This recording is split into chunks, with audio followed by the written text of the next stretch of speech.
Elles font partie des rares femmes ayant une carrière internationale en soliste. Elles ont presque le même âge et ont en commun leur impressionnante maîtrise du violon. Elles viennent de différents pays et ont un parcours bien singulier, mais sont-elles si différentes ?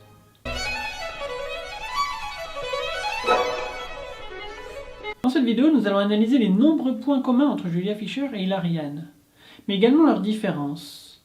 Essayer de comprendre ce qui les rend si performantes.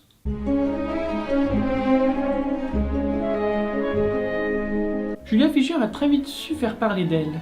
Glutvollen Bravourstücke des 19. Jahrhunderts spielen, und zwar die Habanera Opus 83 von Camille Saint-Saëns. Sa maturité précoce a fait d'elle une étoile montante dès son plus jeune âge.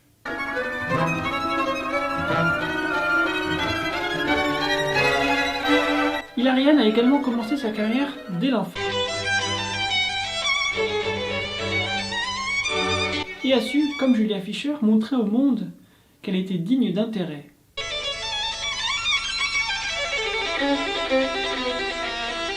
J'ai eu la chance d'entendre chacune d'entre elles en concert, et j'ai eu l'impression en les écoutant que tout était mesuré, calculé, planifié.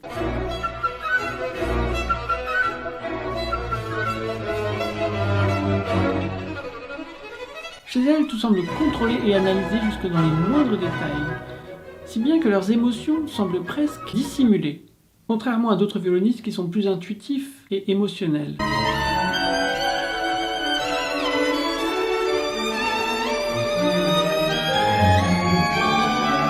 Ce qui me frappe le plus en voyant Julia Fischer et Hilary Hahn, c'est leur sérieux lorsqu'elles jouent, leur visage impassible qui ne laisse presque rien transparaître.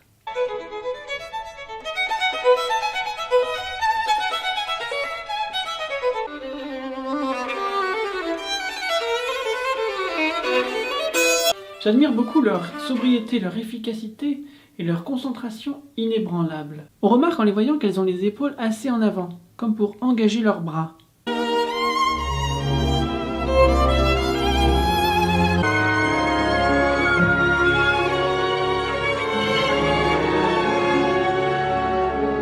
Un peu comme un boxeur qui amène ses épaules en avant pour renforcer son buste.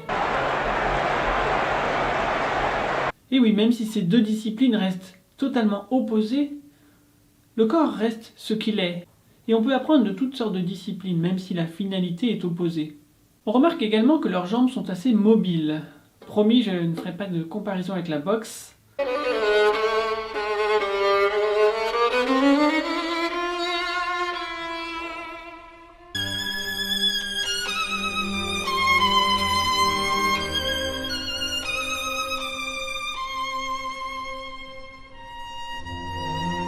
On remarque qu'elles déplacent leur buste sur le côté et fléchissent même parfois leurs jambes, afin de fluidifier l'élan de leur phrasé et donner une direction musicale plus physique. Cet élan physique permet d'accompagner finalement le geste du bras droit.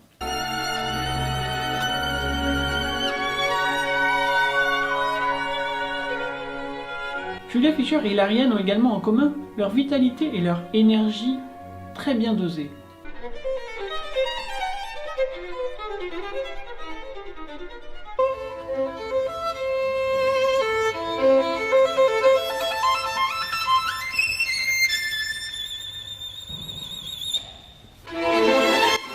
Ce qui donne un sentiment de solidité et de stabilité inébranlable. Elles semblent également imprévisibles dans leur prévisibilité. Par moments, elles sortent de leur schéma installé pour surprendre et donner une nouvelle impulsion.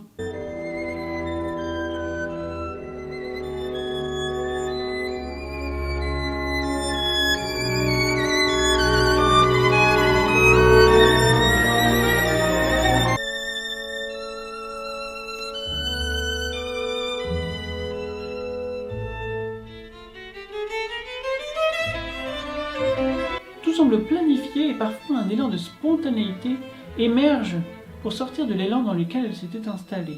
Mais malgré toutes ces similitudes, Julia et Hilary restent cependant très différentes l'une de l'autre.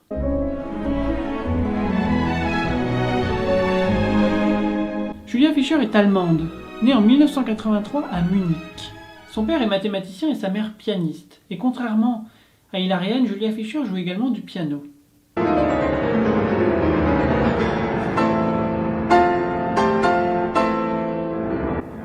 je ne l'ai jamais entendu dans autre chose que le concerto de Grieg, mais c'est déjà une prouesse.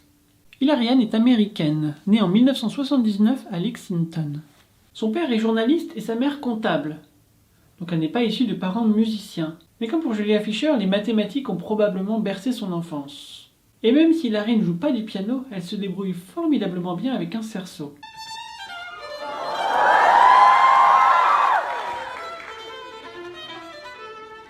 Techniquement, on remarque qu'Hilary Hahn utilise moins son coude que Julia Fischer. Hilary utilise davantage son avant-bras et Julia l'ensemble de son bras.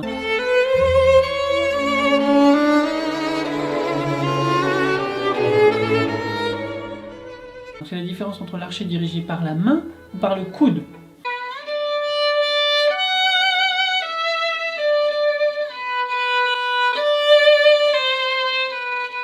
Et par le coude.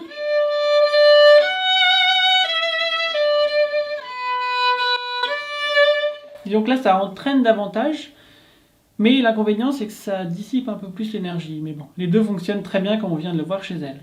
On remarque également que Julia a le poignet assez haut au talon.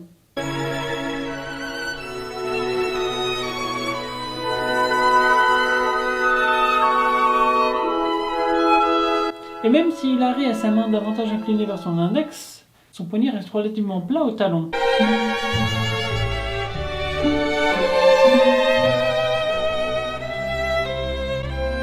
C'est l'une des grosses différences entre l'école américaine et l'école allemande. L'archet est plus plat dans l'école américaine et dans l'école allemande, le poignet monte davantage. Les deux ont leurs avantages et leurs inconvénients. Je ne peux pas tout couvrir dans une vidéo de 10 minutes. Ces vidéos ne sont que la partie émergée de l'iceberg. Pour découvrir la partie immergée, rejoignez mes emails privés gratuits où je partage avec vous chaque mercredi mes meilleures idées. C'est le premier lien dans le descriptif.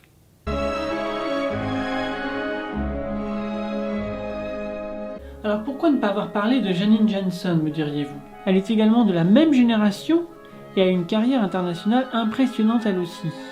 Eh bien tout simplement car j'avais déjà parlé d'elle dans ma vidéo sur les 10 meilleurs violonistes. Pour moi elle a un jeu assez différent, plus démonstratif, moins sobre et plus dans l'émotionnel.